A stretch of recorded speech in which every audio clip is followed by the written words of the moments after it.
Good morning, everybody. I'd like to make several announcements related to the Fort Hood Independent Reviews. The independent review of Fort Hood's command climate, so this will be a longer statement. The murder of Specialist Vanessa Guillen shocked our conscience and brought attention to deeper problems. The initial investigation into Vanessa's death, coupled with high numbers of crimes and deaths at Fort Hood, has revealed a series of missteps and multiple failures in our system and within our leadership. For that reason, on July 30th, I directed the Undersecretary of the Army, Mr. James McPherson, to establish an independent review committee to review the culture at Fort Hood. Secretary McPherson, with the help of the League of United Latin American Citizens and some members of Congress, selected a diverse and highly experienced panel to determine whether the command climate and culture at Fort Hood and the surrounding military community reflected the Army's values, including safety, respect, inclusiveness, and a commitment to diversity in workplaces and communities free from sexual harassment and sexual assault. The panel, led by Chris Swecker, also included Jonathan Harmon, Carrie Ricci, Keta Rodriguez, and Jack White. You'll have an opportunity to speak with them shortly, and we will make their report available to the public. Over the course of 103 days, the panel surveyed 31,612 soldiers, interviewed 647 soldiers, and met with civic and elected leaders, local law enforcement leaders, and the local district attorneys. On November 9, the panel briefed the Army senior leaders and provided 9 findings and 70 recommendations. The findings of the committee identified major flaws with sexual harassment and assault response prevention program from implementation, reporting, and adjudication. Fundamental issues with Fort Hood Criminal Investigation Command field office activities that led to unaddressed problems on Fort Hood. And finally, a command climate at Fort Hood that was permissive of sexual harassment and sexual assault. Further, the committee made 70 recommendations to improve the following areas: overall SHARP program structure, Fort Hood Criminal Investigation Field Office Command activities, Army missing soldier protocols, Fort Hood crime prevention and response activities, Army-wide command climate issues, and Fort Hood public affairs activities.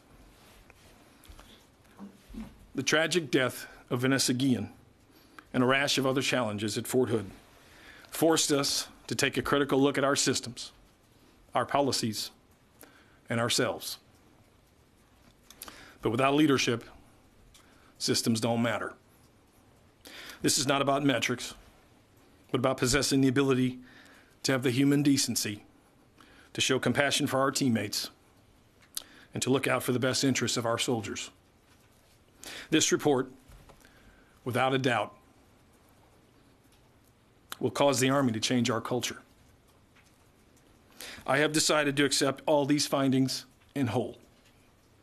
In response, we have created the People First Task Force to map out a plan to tackle them. We have formed a mechanism to ensure we have the right systems and resources while focusing on commitment over compliance. While the independent review focused on the command climate and culture at Fort Hood, the findings contained in the committee's report impact the entire Army of more than 1 million soldiers, 247,000 civilians, and their families. The People First Task Force will analyze the findings and 70 recommendations in the report, develop a plan to address the issues identified by the committee, and reevaluate current policy and programs. The Army will begin implementation by March 2021. The task force chairs are Ms. Diane Randon, Assistant Deputy Chief of Staff G2, Lieutenant General Gary Brito, the Army G1, and Sergeant Major Julie Guerra, Army G2. I have also signed a new missing soldier policy. The policy will assist in tracking and finding missing soldiers. It clarifies expectations and responsibilities of unit commanders and law enforcement authorities, focusing on the first 48 hours a soldier is missing. It creates new processes for soldiers reporting to duty status and casualty status, for supporting missing soldiers' families, and aids in identifying whether the absence is voluntary before calling it absent without leave. And finally, we need the right leadership. I've determined the issues at Fort Hood are directly related to leadership failures. Leaders drive culture and are responsible for everything the unit does or does not happen to do. I am gravely disappointed that leaders failed to effectively create a climate that treated all soldiers with dignity and respect, and that failed to reinforce everyone's obligation to prevent and properly respond to allegations of sexual harassment and sexual assault. Because of this, to restore trust and confidence and accountability, I have directed the relief and/or suspension of commanders and other leaders from the Corps to the squad level. I have directed the relief of the 3 Corps Deputy Commanding General for support, the 3rd Armored Cavalry Regiment Command Team, and suspended the 1st Cavalry Division Command Team, pending the results of a new investigation into the command climate of the division. In total, 14 leaders have been relieved or suspended from their positions. In addition, we are directing investigation regarding Criminal Investigation Command resourcing policies and procedures. Accountability and transparency are foundational as we move forward.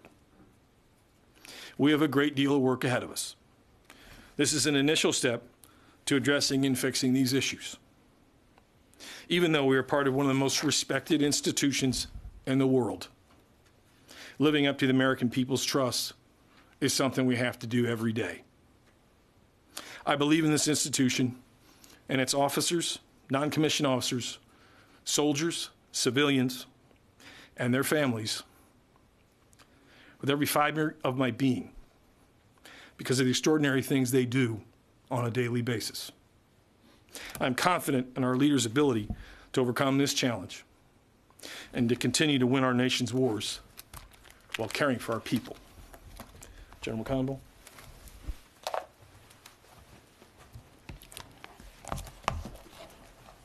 Well, good afternoon. We appreciate the work of the Fort Hood Independent Review Committee and the feedback that this report has given us. We own the results. And, you know, we've asked a lot of the Army and of Fort Hood over the last 19 years during continuous deployments to combat. And we know in the Army that we are not perfect. But what makes us the greatest Army in the world is that we recognize where we must change. We acknowledge our issues and we fix them. Prior to coming here, I talked to Mrs. Guillen, Vanessa's mother.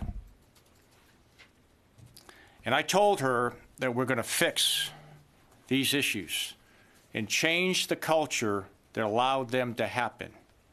I told her we must and will provide a safe and secure environment for American sons and daughters that serve in the Army. As the Secretary said, we are holding leaders accountable, and we will fix this. Tomorrow, we are briefing the Army senior leaders on this report, and we will ensure it is understood and our plan to move forward will be implemented throughout the Army. We have been trusted to lead the world's greatest soldiers. It is our sacred duty to protect our soldiers so we can defend our nation. That is what we do. Thank you. Lita Baldor, first question.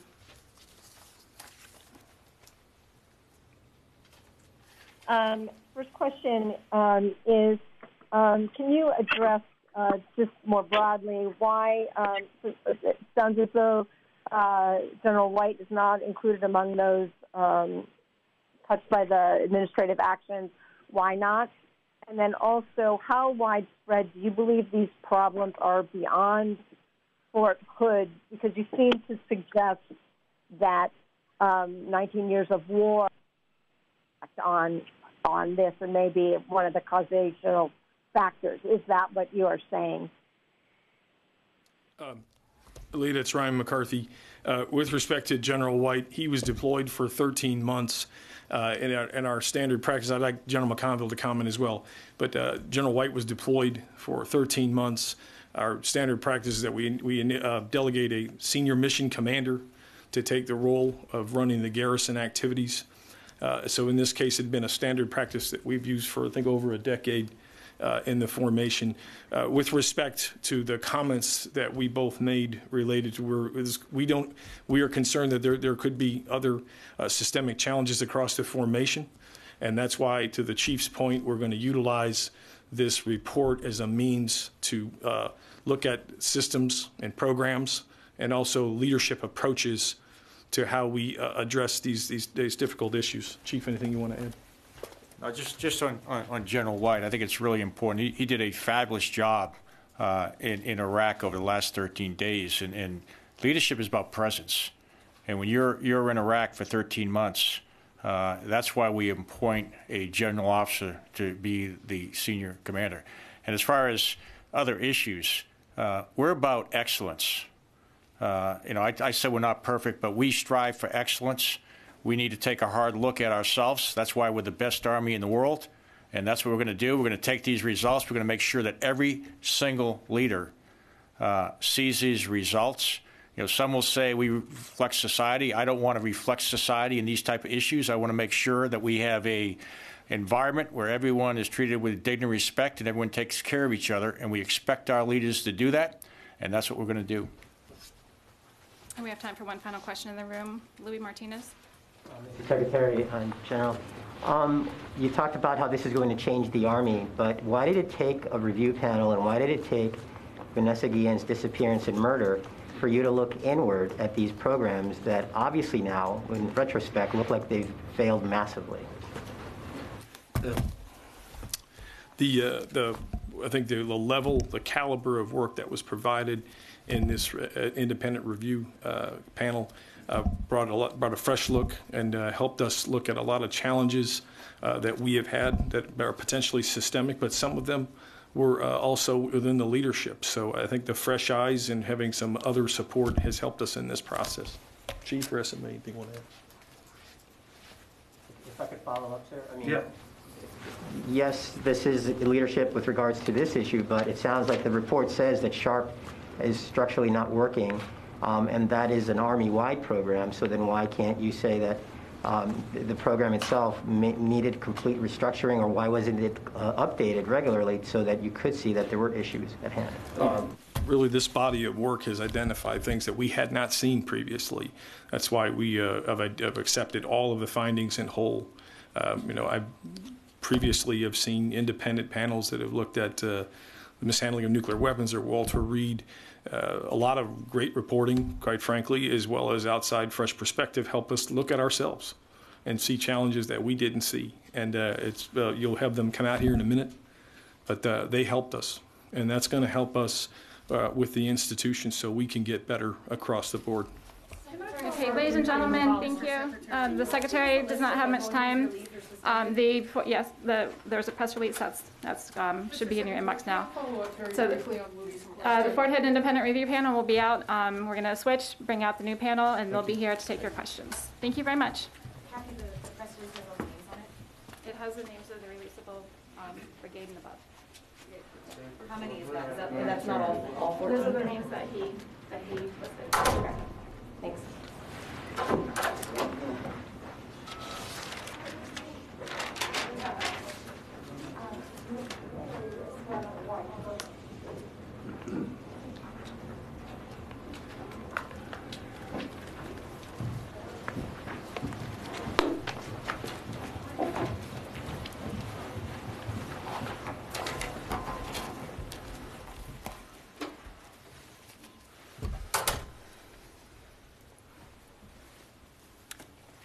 Good afternoon. Thank you for joining us. I'm Elizabeth Chamberlain from Army Public Affairs. Today you'll hear from the members of the Fort Hood Independent Review Committee, Chris Swecker, Jonathan Harmon, Kerry Ricci, Kata Rodriguez, and Jack White. This briefing will last 45 minutes, ending no later than 1. Before I introduce the committee members, I have several announcements. If you RSVP'd for this briefing, you previously received an embargoed press release along with an embargoed copy of the executive summary of the report of the Fort Hood Independent Review Committee. That embargo is now lifted. Very soon, you'll receive an updated version of the press release with a second release outlining the accountability actions Secretary McCarthy just announced. The Army's new Fort Hood Independent Review website, army.mil/Fort Hood Review, will go live shortly. On this site, you'll find both press releases, a link to download the 136-page redacted report, and additional background materials. This briefing will begin with an opening statement from Mr. Swecker on behalf of the committee. Afterward, the committee members will take questions relating to the report and their findings and recommendations. For the Q&A segment, please allow me to acknowledge you before asking your question. Please provide your name and affiliation. Limit yourself to one question and one follow-up. I'll call on reporters in the room and on the phone line. I'll provide a warning when we have time for one more question. And now Mr. Swecker will read an opening statement on behalf of the committee. Good afternoon, and thank you for attending today. My name is Chris Swecker. I'm the chair of the Fort Hood Independent Review Committee. I'm a practicing attorney in Charlotte, North Carolina. I'm also of counsel with Miller Martin out of Tennessee. And I'm retired from the FBI after 24 years, retiring as Assistant Director of the FBI. To my far left is Jonathan Harmon. He's chairman of McGuire Woods Law Firm. He is a nationally recognized trial attorney who previously served as an Army officer at Fort Hood in the 1st Cavalry Division after graduating from West Point. To my immediate left in the front is Carrie Ricci. She is a retired Army JAG officer who served 3 years at Fort Hood, including as trial counsel, and is now a senior executive serving as an associate attorney general counsel for the U.S. Department of Agriculture. Just behind Ms. Ricci is Kata Rodriguez. She is a retired Marine Corps officer who served 20 years on active duty. She currently serves as regional director for 4 Block, which is a veteran serving nonprofit organization. To my right is Jack White. He's a partner at FH&L, a law firm where his practice focuses on government investigations and civil rights claims. He served as a law clerk at the U.S. Supreme Court after graduating from West Point and serving as an armor officer in the active Army and the U.S. Army Reserve. So after that introduction, I'm going to read a very brief statement and turn it back over to Elizabeth. On July 30th, 2020, the Fort Hood Independent Review Committee was chartered by the Secretary of the Army to conduct a comprehensive independent review of the Fort Hood command climate and culture and assess its impact on the health, safety, and readiness of its soldiers and units, particularly as it related to preventing sexual assault, harassment, crime issues affecting soldiers, and missing soldier protocols. We began our work immediately. The committee members who had never met each other prior to their appointment were tasked to organize themselves, devise a strategy for the review, gather relevant facts, and complete a final report to the Secretary within 90 days. All of the members have day jobs with significant responsibilities. We couldn't cast those aside. However, we accepted this appointment based on our shared belief that an independent body could indeed assess the serious issues at hand and, if necessary, provide a roadmap towards constructive change. Each member of the committee accepted this appointment with the intention and a hope of supporting the mission and well-being of our brave soldiers. The final report was delivered to the Secretary of the Army on November 6th. We briefed the Secretary of the Army and the Army Command on November 18th of this year. Before we go any further, let me emphasize that Secretary McCarthy, Undersecretary McPherson, and Chief of Staff McConville provided us absolute independence to do our job. We were authorized access to every available source of information, and we were provided a full Army staff, including a brigadier general, 2 colonels, several lieutenant colonels, and a master sergeant, each of whom stood ready to support our mission. Although the establishment of an independent committee of civilians to review a U.S. Army command and its actions is not unprecedented, it is extremely rare, and it reflects a sincere desire to identify the issues and address them. The Secretary and Undersecretary also approved and facilitated the addition of 5 former FBI special agents and civilian administrative support to provide much-needed assistance to the team.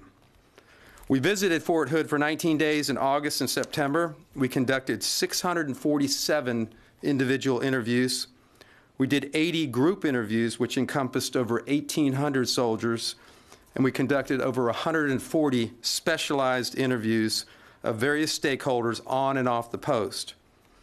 We retrieved and analyzed thousands of pages of documents, commissioned 49 formal research projects, and conducted a survey tailored for this review, which drew over 31,000 responses from the Fort Hood community, representing what we were told is 100% of the targeted audience. The review focused on the period 2018 through 2020. However, if information from the last 5 years was considered if it was deemed relevant to the review. After 3 months of diligent work, the committee issued 9 findings and 70 constructive recommendations. The report leads off with finding number 1, which states that the command at Fort Hood was ineffective in its implementation of the Sexual Harassment, Assault Response and Prevention Program, the SHARP program. This was due to underemphasis of the program outside the 3 Corps headquarters and a failure to culturally integrate the program through the enlisted ranks to where almost 90% of sexual assault victims are found. The committee noted that while the Fort Hood leadership afforded the highest priority to maintaining equipment, conducting field training, and ensuring deployment capability, a series of command elements executed these duties in a manner that was at the expense of the health and safety of all soldiers, but particularly for women at the brigade level and below.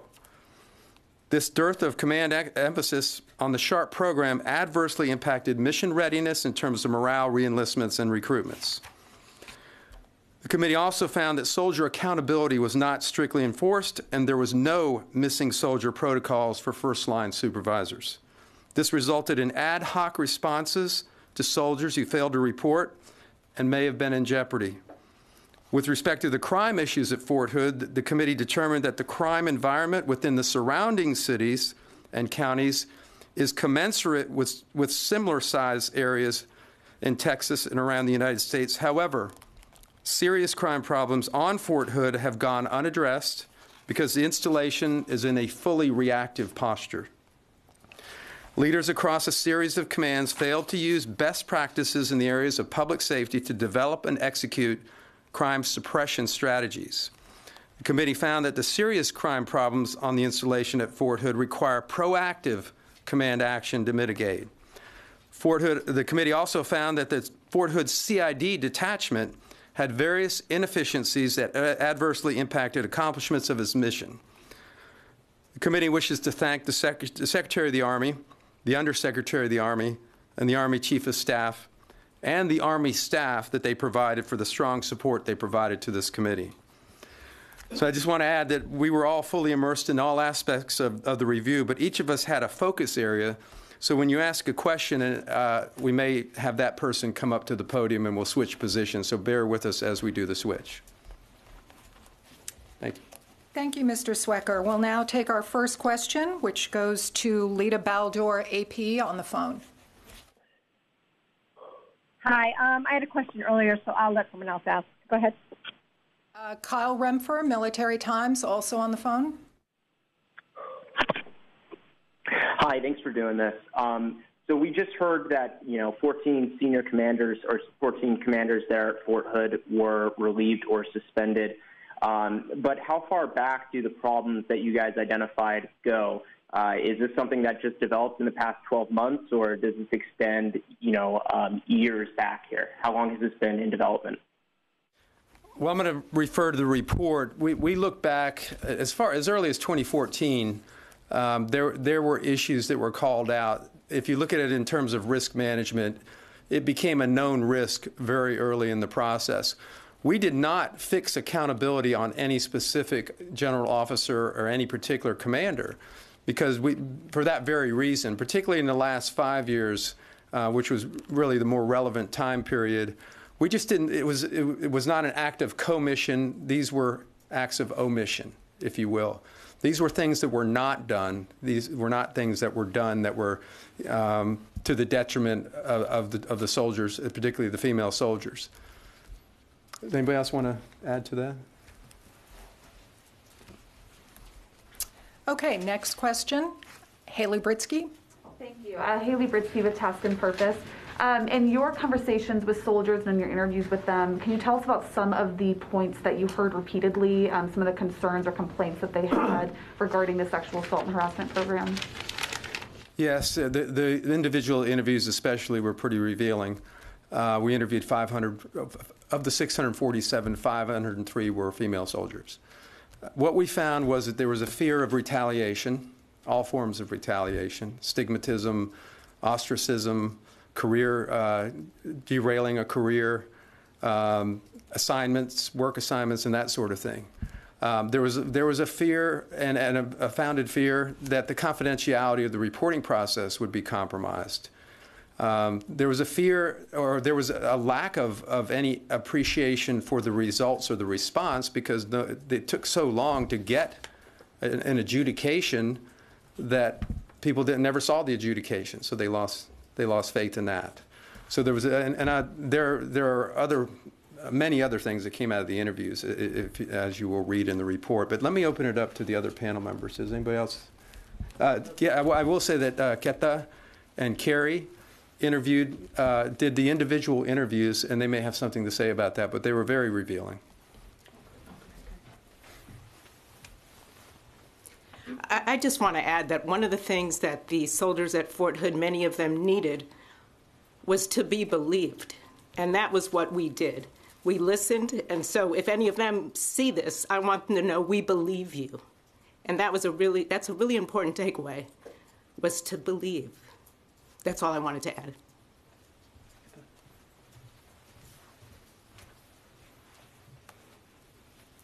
As Mr. Swecker just stated, I spent a bulk of my time during the course of our time at Fort Hood interviewing these individuals.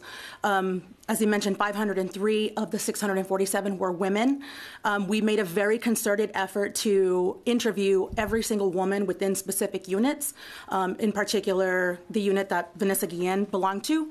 And what we did discover was, which was one of the really shocking elements or parts of the interview period, where the number of unreported sexual harassment and sexual assault incidents. Of the 503 women that we interviewed, we discovered 93 credible accounts of sexual assault.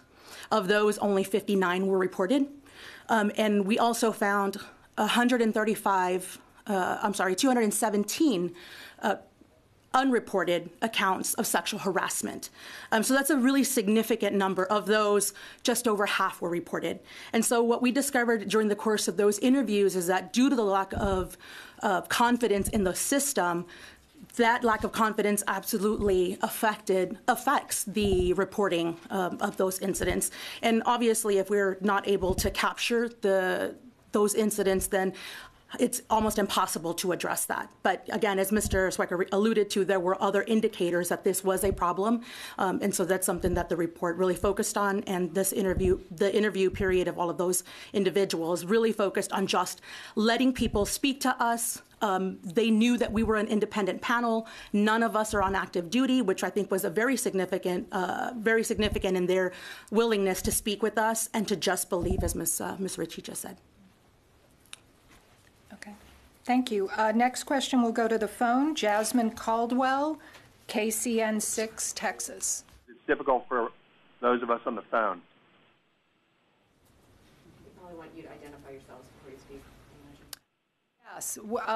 Panelists, if you could, committee members, if you could identify yourselves before you speak, that would help the people on the phone.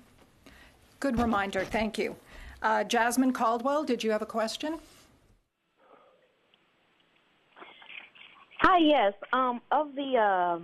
You were just talking about the reported sexual assault and harassment on Fort Hood. Out of the ones that were reported, were they properly handled?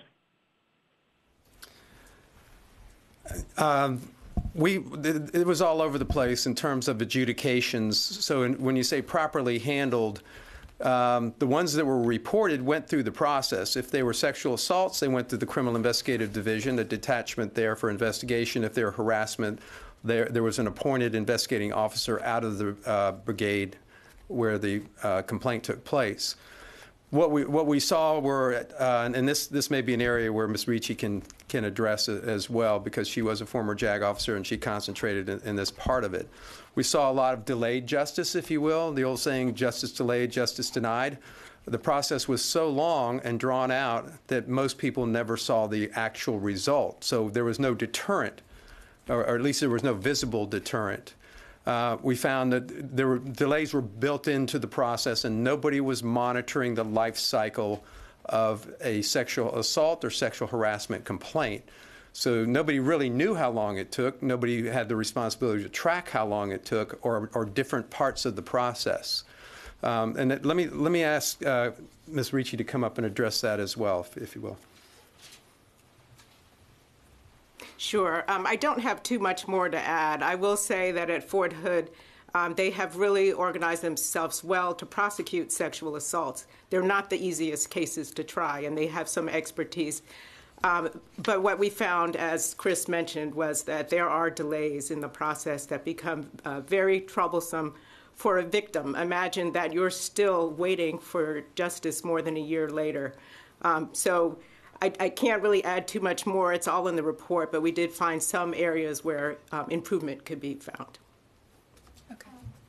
Yes, go ahead. Yes, I'm Trace Garnier with NewsIN. I've followed this issue a lot as far as sexual assaults in the military, and one of the things that I found when I've interviewed different survivors and also former OSI agents were one of the issues was they keep changing those who are investigating it. So you have one person who investigates it, and he's like, oh snap, I have to deploy. Let me pass this documentation to someone else. Now they have to pick it up. They're new to it. They don't know the case. And a lot of times that's what's dragging it on. And also a lot of evidence is being lost because of it. So what are you guys, did you recommend ways to fix that issue where you're not having multiple people investigating the same issue and just kind of passing it off from one person to the next? So the report is very detailed about the criminal investigation divisions and recommendations, and on that I will have Mr. Swecker continue to talk on that topic because he did a very detailed review. Yes, ma'am. Thank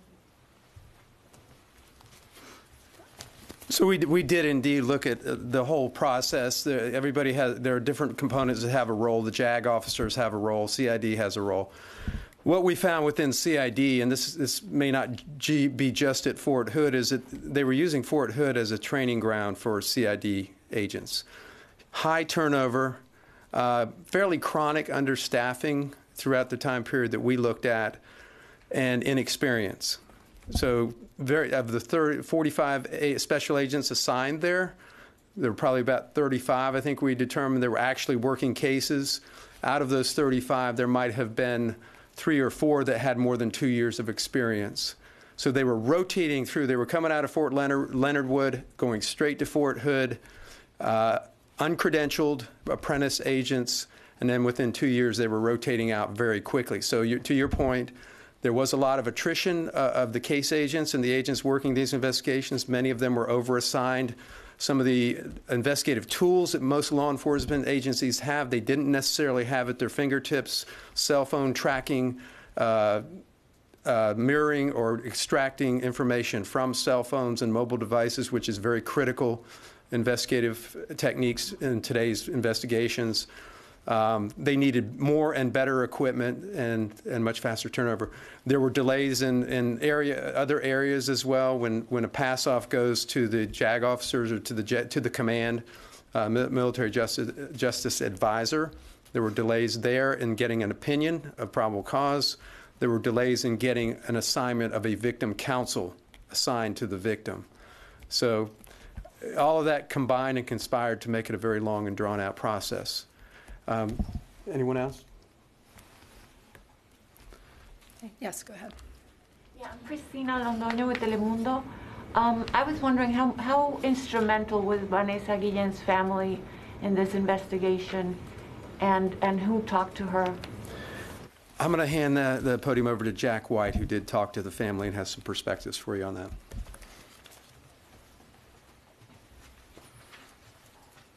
So this whole committee was precipitated by the unfortunate events with Specialist Guillen. And as we put together our methodology, talking with the family to engage in a two-way communication was important to us at the outset. At the outset, we wanted to communicate to the family that their perspective was important and that something was being done about what they had experienced. But in looking at the culture, we wanted to hear from them about what their experience was when their daughter was missing, when the search was ongoing, what were the interactions with the command. All of that is a component of the culture. So Ms. Ritchie and I sat down with the family, Mrs. Guillen, Mr. Guillen, their daughters, and we talked for hours to understand what their experience was. Indeed, I spoke with Mrs. Guillen as recently as this morning to inform her of what was happening today and to assure her that the conversation that she had with us was meaningful. We learned a lot about their experience, and whatever we learned is reflected in the report and will not be lost. Were they happy with the recommendations that are coming through? Do they feel that it made an impact? Because that's what they were fighting for this whole time. I do not want to speak for them. I walked away from my conversation with Mrs. Guillen this morning believing that she is pleased that there is progress being made. I do not believe that she has had the benefit, that the family has had the benefit of reviewing the report and our findings and recommendations yet. Okay. Next question will go to the phone. Matt Cox, military.com. Do you have a question? Yes, hi. Thank you for doing this. I did have a question about, your findings on the Fort Hood Criminal Investigation Detachment. One of the big things of this was that the Guillen family, said that Vanessa Guillen, said she was told them that she was the victim of sexual harassment and possibly assault. And CID was very adamant that, well, we found no evidence of that. There was, we found no credible evidence of anything like that.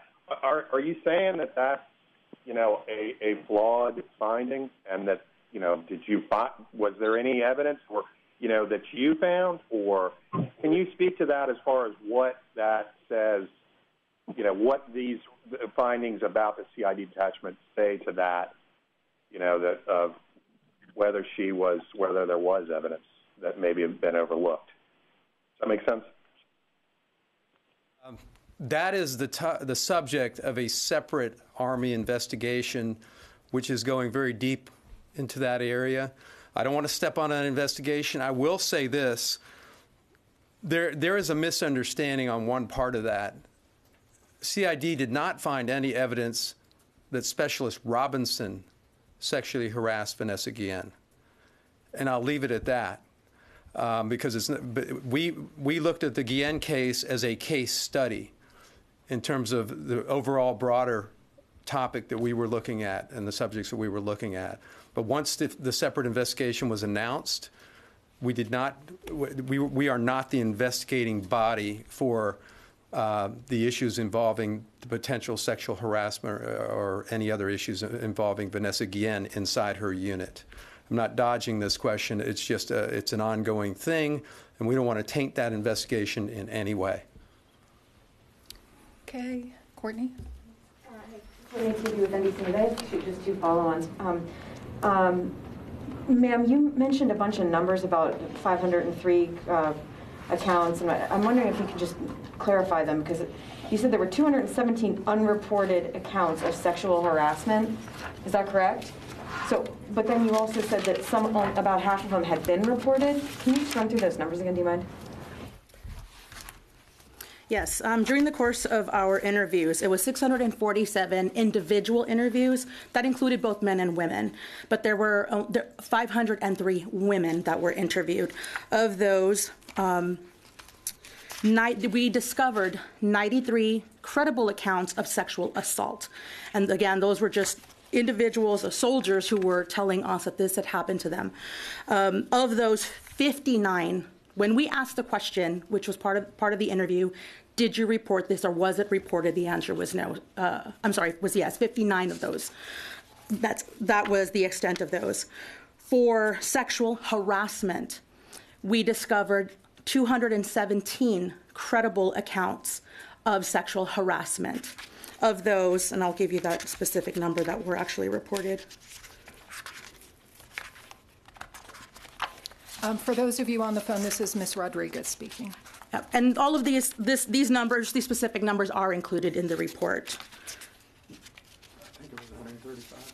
There were no. It was. I apologize. I don't know the number. It is in the report. Yes, those specific numbers are actually called out in the report. And then, Ms. Ricci, can I just get you to expand a little bit on what you meant when you said that people just wanted to be believed? Were women not coming forward with reporting incidents and not being believed, and that was a lot of what you heard? It was two things. It was cases where there was either no resolution or an unsatisfactory resolution, which happens. And once it happens with one soldier, every soldier in the unit learns of what's happening. And for the other women in that unit, it became a sense that they didn't believe us. Even if they served as a witness, we weren't believed. And then other women would say, because of what happened to this soldier, I wouldn't feel comfortable coming forward. So there was an overall sense that there is that reluctance to report, because who is going to believe us, especially for a junior enlisted woman, and especially one who maybe isn't their star soldier at the moment. There's that reluctance and that feeling that we won't be believed. And there were soldiers who just didn't report because they felt that. So just being able to talk one-on-one and to hear their very personal and sometimes very difficult stories, to be able to tell them, and it was a little bit cathartic for many of them, because someone was listening and they felt that they were being heard. So it was important to me to say, we heard you and we believe you. Let's go to the phone. Carson Frame, Texas Public Radio. Are you on the line, and do you have a question? Yes, thank you for taking my question. Essentially, it boils down to you've looked over the SHARP program and the criminal investigative response at Fort Hood.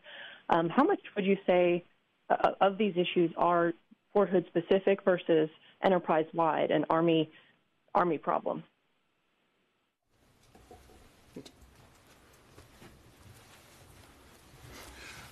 This is Jack White. I'll start here. I'm sure that Mr. Swecker will follow me. I want to start with our charter. Our charter was to look at Fort Hood, and that is what we did. But we are not oblivious to the fact that, this is one Army, and Fort Hood is potentially emblematic of other things going on in the Army. SHARP is an Army-wide program. So some of our observations, while we saw them at Fort Hood, may very well be similar at other installations. A great number of our recommendations are Fort Hood specific, because that's where we were on the ground. And at Fort Hood, our methodology permitted us to kick the tires on just about everything at Fort Hood. But some of our recommendations look beyond just Fort Hood because, as I said, the SHARP program is an Army-wide program. Some of our recommendations in other areas look beyond Fort Hood as well. Chris? This is John Harmon.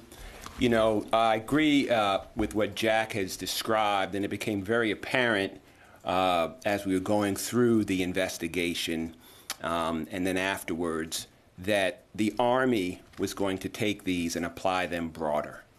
And you heard from the Secretary and you heard from the Chief. And, you know, as Jack indicated, our charter was just to Fort Hood, but, you know, we have 4 of the 5 members on this panel have served in the military, 2 of us at Fort Hood. And so we know what it's like. And so we were very pleased to hear from the Secretary and the Chief about using this Army-wide. So again, our charter was focused solely on Fort Hood, but as Jack articulated, and as, again, the Secretary and the Chief have said, they're going to use this to make Army-wide changes, which we applaud. And just to add to that, those 49 research projects that we commissioned went deep, and they made comparisons to other installations across the Army. So we weren't, as was mentioned, we weren't oblivious to what was going on at other installations around the Army. We made a lot of comparisons to how things were going at other installations, and we also heard stories from soldiers who had served at other installations. So we did note, however, that in many cases Fort Hood was an outlier in things like AWOL, suicides, and other issues in comparison to some of these other installations. So Fort Hood was enough of an outlier that we felt like we really had to concentrate on what we had in front of us. Sir? Hi, LPT with the Univision. We're talking about 70 recommendations, and Secretary McCarthy said that he's going to take all of them. I would like to know what the role of this panel will be moving forward for accountability purposes to make sure those changes are implemented. So the People's First Task Force has been established. One of the colonels that we worked with very closely and supported us is the Chief of Staff for that task force. We'll be in touch with him, and he'll be in touch with us. And we will be, in some sense, not overseeing it directly, but we'll be watching the implementation of these 70 recommendations. We didn't expect, nor did we ever think that all 70 recommendations would be accepted. So that's a bit of a surprise, but I think it reflects a willingness on the part of the Secretary, the Undersecretary, and the Chief of Staff to fix things. It was a risk to bring an independent review committee in. We recognize that. We could have gone anywhere and done anything. And we wanted to do this right, and we wanted to do this fairly, and we're very happy with the way the Army has accepted these recommendations as going forward. Next question on the phone, Alex Horton, Washington Post. Did you have a question? Yes, I did. Thank you. You guys have spent some time focused on sexual harassment and assault. I was curious if you were looking at other kinds of violence at Fort Hood to include other murders, other high-profile incidences, including those, who disappeared and were later found dead. And I was curious, what you have found in terms of Army culture, of how, the brand of AWOL and the brand of, going missing contributed to a lack of interest in finding them. Yes, I mean, that was a big focus of the review and the report. We looked at crime issues on the base. We looked at crime issues off the base. I think there was a perception really based on media stories that there was some sort of crime wave around the surrounding area of the base. What we found was that their crime rates in the areas surrounding the base were relatively low in comparison to other cities outside both major Army installations, but other comparable sized cities. That's not to say that there weren't soldier victims off the base and soldier subjects off the base, because there's a large population of active duty soldiers living off base, retired soldiers, separated soldiers, and their families. So you're going to find victims off the base. But what we found really was that on the base there were some hot crime areas that were relatively high: violent felonies, sexual assaults, sex crimes, drugs. Positive drug tests were the highest in the Army. So we found areas of crime on the installation that, if you compared them to civilian crime rates, might be low, but this is a military installation. It's a gated community. There are a lot of tools that you can use to suppress crime. What we found was that there was no proactive efforts to suppress crime, to address drug issues, to address violent crimes. Suicides were extremely high. And what we found was that because CID was so inexperienced and so taxed for resources, they really didn't dive deep on suicides to find out why and what was happening that was the trigger for the suicide. The death cases, there aren't an anomalous number of death cases at Fort Hood in terms of homicides. But the homicides that did occur got intense media attention. And we looked very hard at those homicides. And again, what we found was in the death cases, CID just needed more experience and more continuity inside the detachment there. And it may be systemic across CID that there just isn't enough longevity at the post on the part of the investigators. So we made some recommendations regarding making sure there are experienced agents there, maybe going to more civilian investigators, and it's something we asked them to look at. Yes.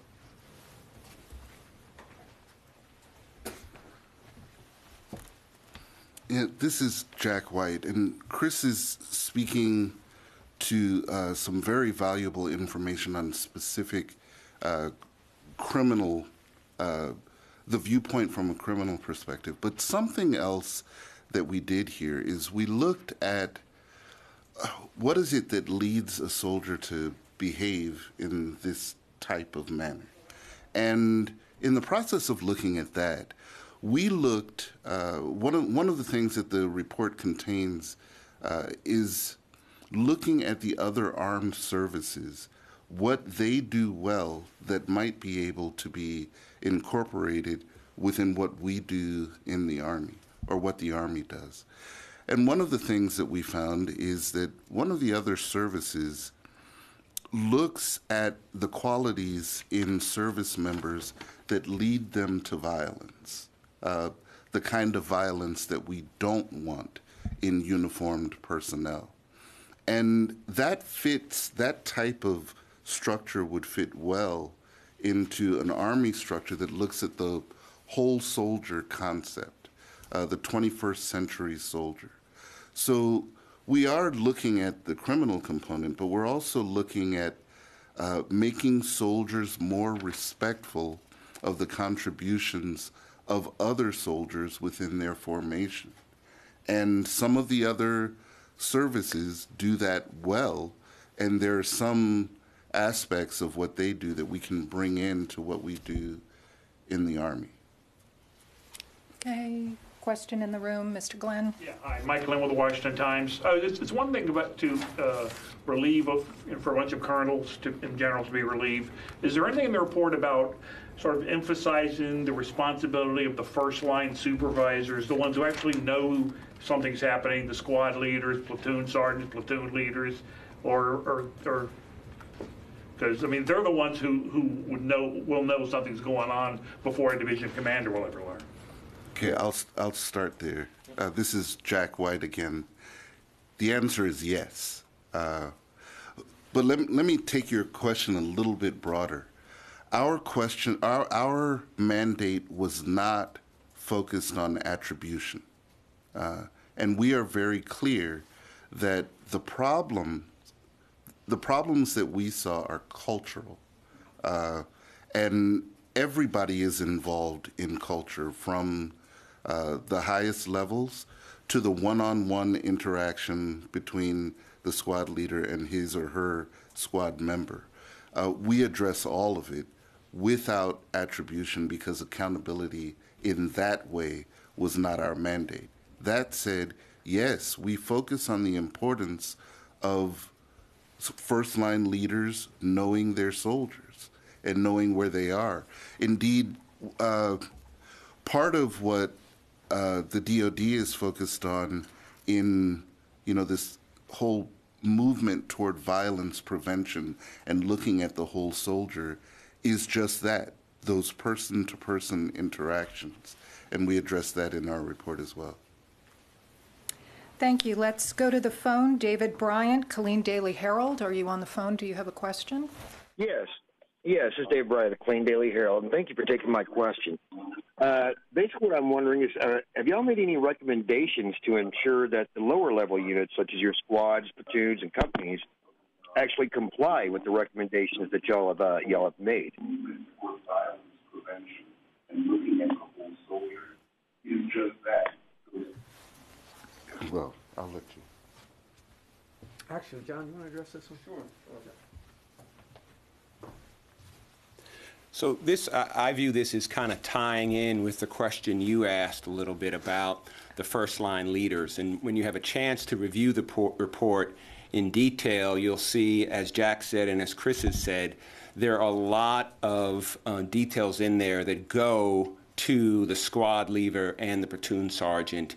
In this sense, when we were doing our interviews, both individually and from a group perspective, one of the things we heard over and over and over again from platoon sergeants and squad leaders was that they did not have the time to really get to know their soldiers. And for those of us who had served in the military before, it was very, very shocking, because we grew up in a time when the platoon sergeants and the squad leaders had sergeant time. And they knew where their soldiers were, they knew their strengths, they knew about their families, and we heard that very, very frequently. So you'll see woven into the report, I wouldn't say that there is a specific accountability line directed right at the squad leader, but as you read the report, you will see that, as Chris indicated, with SHARP and with some of the other programs, they weren't being mandated down to below the brigade level. And that was certainly true with respect to the platoon sergeants and the squad leaders who, because of the operation tempo, because of the requirements of maintenance and everything else, really were unable or did not take the time because of all the other requirements and because it wasn't emphasized to get to know their soldiers. Okay. And I will say, just to add, I think that the Secretary and General McConville are very much on this topic. They've taken some steps already. They took some steps even after the interim briefing to re-emphasize the role of the NCOs and non-commissioned officers, the first-line supervisors, in getting to know their soldiers. So if they happen to not report one day, they know exactly where to go to look for them because they know them well enough and they know what's going on in their lives. For those of you on the phone, that was Mr. White, followed by Mr. Harmon, followed by Mr. Swecker. We have time for one more question. Sig Christensen, San Antonio Express News. Are you on the line? Do you have a question?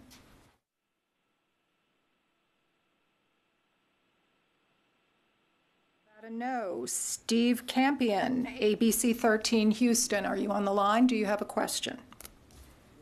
Yes, Steve Campion here with ABC 13 in Houston. We've spoken to a lot of the families of missing soldiers there at the base, including Vanessa's here in Houston, and I wanted to see if you might be able to address this. So many of them have told us when a soldier goes missing there on base, there wasn't a sense of urgency in finding that soldier. It was often seen that this person has gone AWOL. Can you give us a sense of what your review found in terms of that part of this equation? Was there this lack of urgency to find soldiers who went missing there at base? There were two things that we think really impacted that missing soldier failure to report dynamic. One was from what we saw, and actually the Guillen case as a case study is an example of it, the accountability for soldiers at the first muster or the various musters during the day had slipped, particularly during COVID. So, the part of that is a function of the NCOs not necessarily knowing enough about their charges, their soldiers under their supervision, to know what was normal and what was not in terms of not reporting. The second part of it was, with all the regulations and all the protocols in the Army and all the procedures, there was none for a failure to report. There are rules and procedures around AWOL and when to carry that as a status, as a personnel status. There were rules and procedures around when to carry someone as a deserter, when to enter their names into the National Crime Information Center, NCIC, be on the lookout, and that sort of thing.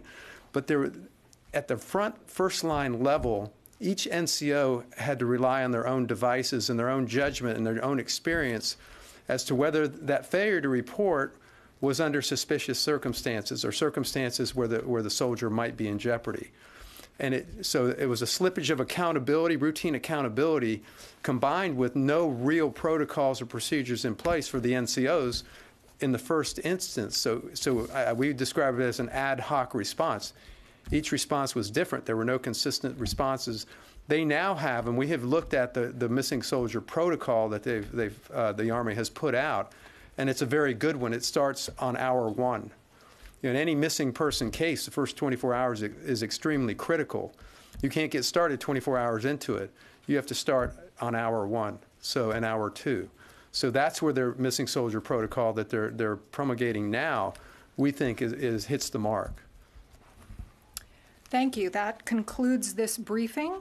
Thank you to the members of the Fort Hood Independent Review Committee for their service on behalf of the Army. Thank you.